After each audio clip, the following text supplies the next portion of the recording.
Okey, Assalamualaikum warahmatullahi wabarakatuh dan selamat pagi pada murid-murid tahun 1 SK Kampung Kota.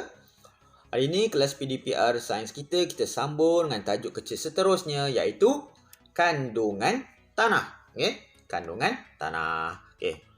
Kamu boleh buka buku teks kamu muka surat 86. Muka surat 86. Okey, hari tu kita dah belajar tentang jenis permukaan bumi, kemudian kita belajar tentang jenis tanah. 3 jenis tanah. Tanah kebun, tanah liat, tanah pasir. Kita tak panggil tanah pasir, kita panggil pasir. Jadi ada 3. Dan hari ni kita nak tengok kandungan tanah. Apa maksud kandungan tanah? Kandungan tanah maksudnya kandungan apa yang terkandung di dalam tanah. Apa yang kita boleh jumpa dalam tanah. Itu maksud kandungan tanah. Okey, kita tengok situ. Cerita dia. Baca dengan cikgu sini. Okey. Linda dan Hafiz sedang menyiasat kandungan 3 jenis tanah. Okey. Linda dan Hafiz, mereka nak periksa, nak tengok apa yang ada dalam setiap jenis tanah. Okey. Kita baca kat sini. Tu. Kawan kita. Kalau kamu tengok dalam gambar ni, cikgunya berikan satu alat radas makmal sains ni. Apa nama alat tu? Itu adalah kanta pembesar. Okey, kanta pembesar. Apa fungsinya? Untuk memerhatikan objek-objek yang kecil. Okey, jadi bila kita guna kanta pembesar tu, kita akan nampak benda-benda objek-objek yang kecil ni nampak jelas lebih besar. Okey, membantu kita memerhatikan objek yang kecil. Okey, sebab tu kena gunakan kanta pembesar. Kalau nak tengok satu-satu macam tu kan, sakit mata. Jadi guna kanta pembesar, nampak besar, nampak jelas. Okey. Jom kita baca sini. Kawan kita ni, Linda ni cakap apa? Halusnya tanah liat ini. Tanah liat, cikgu dah cakap. Kalau kamu ambil tanah liat yang betul-betul yang bukannya yang plastisin kamu beli kat kedai tu. Tanah liat yang boleh kita dapat di tepi sungai, di sawah padi. Okey. Butirannya sangat halus. Okey, kalau kamu pegang tu, kamu calit, dia memang halus. Okey, nipis je. Okey. Itu dia tanah liat halus. Okey. Kita tengok apa cikgunya cakap. Tanah liat ini mengandungi butir-butir tanah yang sangat halus. Paling mudah lah kamu nak bayangkan tanah liat ni. Kamu tengok kat luar rumah kamu. Kalau kamu tengok ada jumpa lopak kan. Lopak air. Cuba kamu ambil tanah kat situ. Butirannya halus. Tapi yang tanah liat ni lagi halus. Okey. Kita tengok seterusnya. Kawan dia cakap apa ni? Apakah kandungan yang terdapat dalam tanah kebun dan tanah pasir? Jadi kawan kita ni nak siasat. Okey, yang tadi dah tengok dah. Tanah liat butirannya halus. Sekarang kita nak tengok tanah kebun dengan pasir. Okey, jom. Apa kita nak buat ni? Tengok sini. Uji kaji ni. Mari kita siasat kandungan tanah kebun dan pasir. Okey. Apa tajuknya? Kandungan tanah kebun dan pasir. Apa alat yang diperlukan dan bahan diperlukan? Okey, tanah kebun dengan pasir. Okey, kalau tanah liat tadi cikgu cakap kita boleh dapat di sawah padi ataupun di tepi sungai. Okey. Tapi dalam tanah pun boleh. Kalau kamu gali-gali belakang rumah kamu kan, kamu boleh jumpa tanah liat ni. Okey? Kemudian kalau tanah kebun kat mana? Dekat kawasan yang tanahnya hitam-hitam. Okey? Dekat kawasan kebun, dalam pasu mak kamu. Itu tanah kebun lah tu. Okey? Pasir kat mana nak cari? Pasir selalunya di tepi pantai. Okey? Kemudian apa alat yang diperlukan? Kertas putih, sudu. Ni cikgu cakap tadi. Kanta pembesar. Dia membesarkan, nampak, memberi imej yang lebih besar bagi objek-objek yang kecil. Dan juga forceps. Apa itu forceps?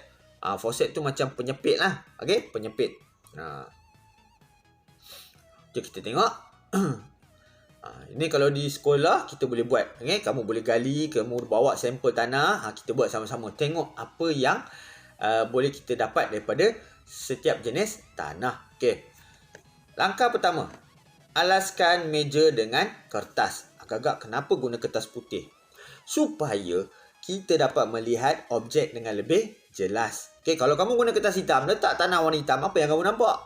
Betul. Sebab tu gunakan kertas putih. Okay. Nombor 2. Letakkan 2 sudu tanah kebun di atas kertas. letak guna sudu. Okey, jangan ambil tanganmu tabur macam tu, jangan. Okey, guna sudu, letak betul. Okey. Nombor 3, perhatikan tanah kebun menggunakan kanta pembesar. Ambil kanta pembesar, letak di atas janganlah pergi letak sentuh terus. Letaknya di atas tanah tu, tanah kebun, perhatikan. Okey?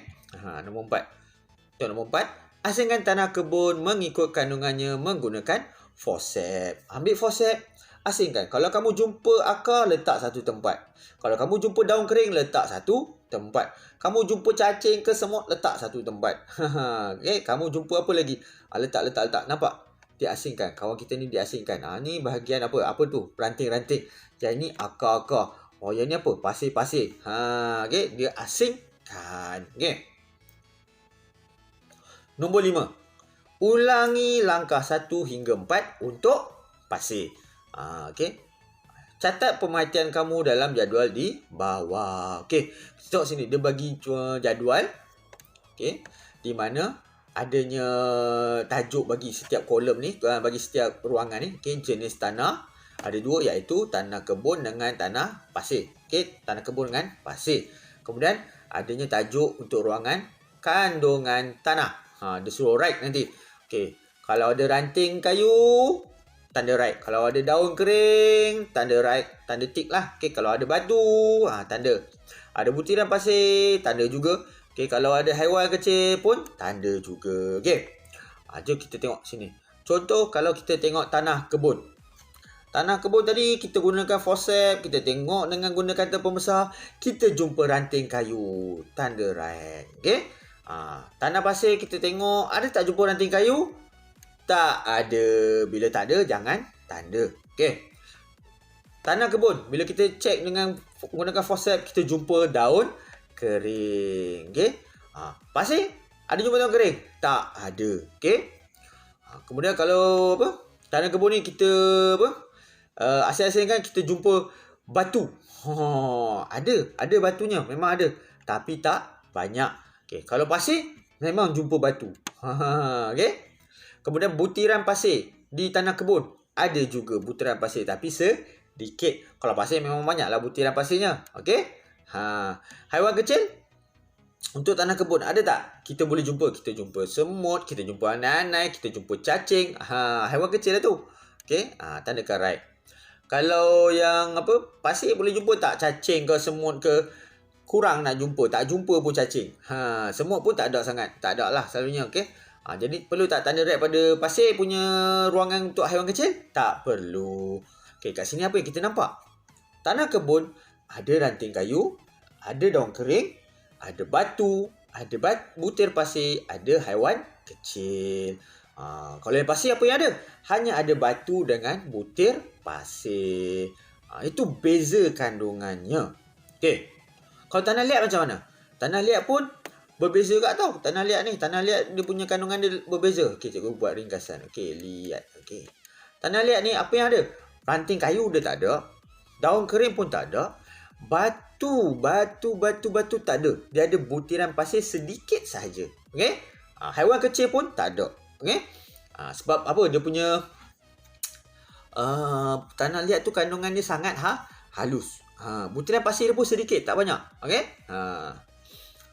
Jadi, apa soalan ni? Kita tengok situ. Apakah perbezaan kandungan tanah antara tanah kebun dengan pasir? Okey, tanah kebun ada ranting kayu, ada daun kering, ada batu, ada butiran pasir dan juga ada haiwan kecil. Okey, kalau pasir dia ada apa? Hanya ada batu dengan butiran pasir. Kalau yang tanah liat, hanya ada butiran pasir dan sedikit. Okay? Baca kotak biru ini. Tanah kebun mengandungi. Ni diterangkan balik ni kesimpulan kita daripada eksperimen tadi. Okay, tanah kebun mengandungi butir-butir pasir, batu-batu kecil, tumbuhan dan haiwan yang reput. Cikgu lupa nak cakap. Haiwan kecil termasuk juga dengan haiwan reput. Contohnya apa?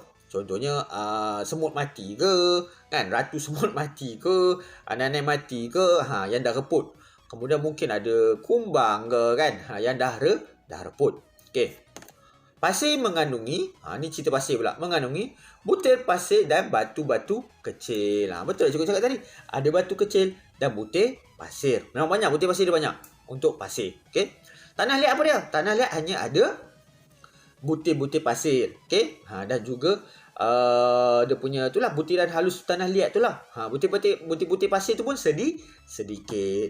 Jadi kamu kena tahu perbezaan 3 jenis kandungan tanah ini. Okey. Jadi lepas ni cikgu harap kamu akan faham, kamu akan boleh kenal pasti jenis-jenis tanah. Kalau kamu tengok kat luar rumah kamu tengok sekali, oh ini tanah kebun. Sebab apa tanah kebun? Ada daun kering, ada haiwan mati, haiwan kecil yang mati.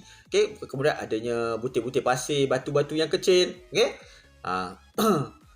Kalau kamu tengok pasir, ada pasir kebanyakannya batu dengan butiran pasir. Kalau tanah liat, butirannya sangat halus dan pasirnya pun sedikit. Okey.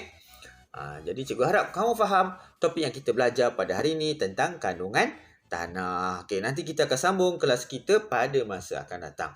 Okay, Assalamualaikum warahmatullahi wabarakatuh. Okay, bye.